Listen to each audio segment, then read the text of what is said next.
Problems are predictable. సమస్యలు అనేవి ఎదురు చూడదగినవి. మనిషిగా ఈ లోకంలో జన్మించిన ప్రతి వాడు సమస్యలను ఎదుర్కోవాల్సిందే. మా ఆయుష్కాలము 70 సంవత్సరములు, అధికములమున ఎడల 80 సంవత్సరములగును. అయినను వాటి వైభవము ఆయాసమే, దుఃఖమే. అది త్వరగా గతించను, మేము ఎగిరిపోవుదుము. మానవుని యొక్క జీవితము ఆయాసము, దుఃఖములతో కూడిందే. ఈ లోకంలో దినదిన గండం నూరేళ్ళాయుషు అని పెద్దలు అన్నట్టుగా ఉదయం లేచిన దగ్గర నుండి సాయంత్రం నిద్రించే వరకు ఏమి తిందుమా, ఏమి తాగుదుమా, ఏమి ధరించుకుందుమా అన్న సమస్య. దీనితో పాటు ఈనాడు అనేక రకాలైనటువంటి సమస్యలను మనుషుడు ఎదుర్కొంటూ ఉన్నాడు. ఈ లోకంలో మానవుడిగా మనం జన్మించినప్పుడు అనేక రకాలైన సమస్యలు మనం ఎదుర్కోవలసిందే. కారణం ఆదాము హవ్వల యొక్క పాపం వలన తెచ్చుకున్నటువంటి శాపాన్ని బట్టి మానవుడు సమస్యలను సృష్టించుకుంటున్నాడు. పాపిగా ఉన్న మానవుడు తన జ్ఞానంతో ఏదేదో సాధిద్దామని క్రియ చేస్తూ మరిన్ని సమస్యలని సృష్టించుకుంటూ ఉన్నాడు. ఇది నాన్న కుటుంబంలో సమస్యలు, భార్యాభర్తల మధ్య సమస్యలు, బిడ్డలతో సమస్యలు, సాంఘికముగా సమస్యలు, దేశంలో రకరకాలైన సమస్యలను దేశ నాయకులు ఎదుర్కొంటూ ఉన్నారు. ప్రపంచ నాయకులు రకరకాల సమస్యలకు పరిష్కారాలు కనిపెట్టడం కోసం సమావేశాలు చేస్తూ ఉన్నారు. కానీ మానవుడు సృష్టించుకున్న సమస్య మరింతగా ఎక్కువ అవుతూనే ఉంది, కానీ వాటికి విడుదల కలగటం లేదు. ఈ లోకంలో మనం ఏదైనా ఒక సమస్యను ఎదుర్కొంటున్నప్పుడు దిగులు చెందుతూ దానిని గురించి నిరుత్సాహపడి జీవితాన్ని అంతం చేసుకోవాలి అనుకోవటం ఆ సమస్యకు పరిష్కారం కాదు. సమస్యలను అధిరోహించగలిగిన శక్తిని యేసుక్రీస్తునందు విశ్వాసం ఉంచిన వారికి ఆయన ఇవ్వగలిగిన వాడిగా ఉన్నాడు. మీ పరలోకపు తండ్రి యందు మీరు విశ్వాసం ఉంచండి, మీ సమస్యలన్నిటి నుంచి మిమ్మల్ని విడిపించగలడు అన్నట్లుగా దేవుని వాక్యం మనకు ప్రబోధిస్తూ ఉంది. సమస్యల్లో ఉన్న నీవు యేసు వైపు చూస్తూ నీ సమస్యను ఆయనకు తెలియచేస్తే దాని నుంచి నిన్ను విడిపించగలిగిన శక్తివంతుడిగా ఉన్నాడు. నీ సమస్య ఏదైనప్పటికీ, అది ఆర్థికపరమైన సమస్య అయినా, అది కుటుంబ సమస్య అయినా, అది ఆహార సమస్య అయినా, అది శరీర అనారోగ్య పరిస్థితుల్లో ఉన్న సమస్య అయినా, అది మరి ఎటువంటి మానసికమైన వేదన కలుగజేసే సమస్య అయినా, మన సమస్యలన్నిటి నుంచి మనల్ని విడిపించగలిగిన ప్రభువు ఉన్నాడు అన్న సంగతిని నీవు విశ్వసిస్తే, ఆయన సన్నిధిలో నీ సమస్యను చెప్పుకొని ప్రార్థిస్తే, యేసుక్రీస్తు సమస్యలన్నిటికీ విరుగుడు కనిపెట్టిన దేవుడిగా ఉన్నాడు గనుక ఆయన నిన్ను విడిపిస్తాడు. 12 సంవత్సరముల నుండి రక్తస్రావ రోగము కలిగినటువంటి ఒక స్త్రీ తన వ్యాధి సమస్య నుంచి విడుదల పొందడానికి ఎంతో ప్రయత్నించింది. ఎంతో మంది వైద్యుల దగ్గరకు వెళ్ళింది. తన సంపదనంతా ఖర్చు పెట్టుకుంది. కానీ ఎటువంటి ప్రయోజనం లేక మరింత తిప్పలబడింది అని దేవుని వాక్యంలో చూస్తూ ఉన్నాం. నాకు ఈ వ్యాధి నుండి ఇక విడుదల లేదా, ఈ సమస్యకు పరిష్కారం లేదా అంటూ కుమిలిపోతున్న సమయంలో ఆమె యేసుని గురించి విన్నది.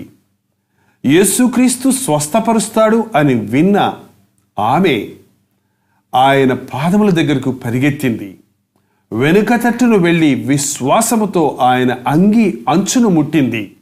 అంతే, 12 సంవత్సరాలుగా ఆమెను పట్టి పీడిస్తున్నటువంటి ఆ వ్యాధి ఆ క్షణంలోనే నివారణ అయిందని పరిశుద్ధ గ్రంథంలో చూస్తూ ఉన్నాం.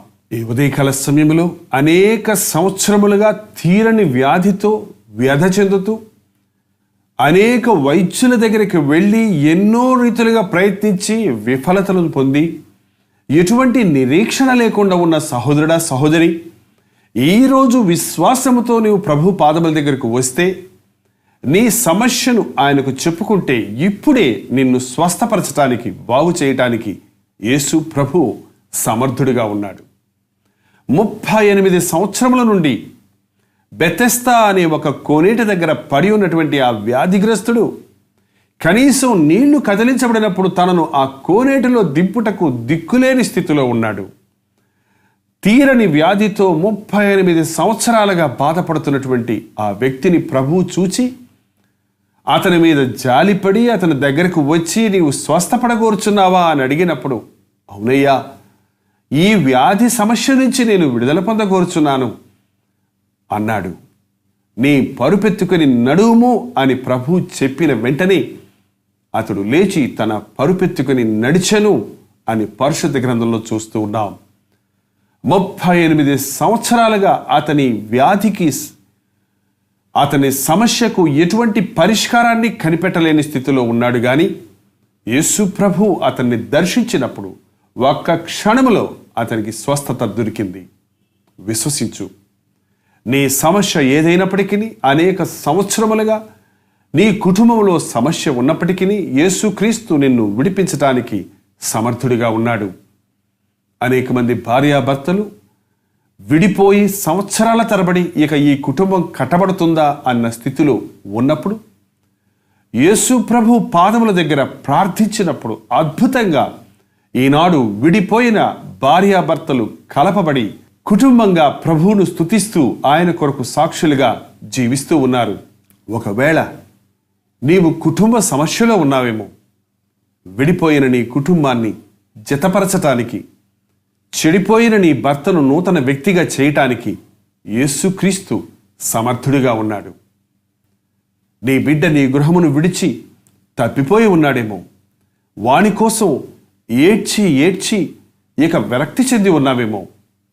నీ సమస్య ఏదైనప్పటికీ, ఏ మానవుడు తీర్చలేని సమస్య అయినప్పటికీ యేసు ప్రభు దగ్గర నువ్వు ప్రార్థిస్తే, ఆయన సన్నిధిలో నీ సమస్యను విన్నవించుకుంటే నీ కుటుంబాన్ని చక్కబెట్టగలడు.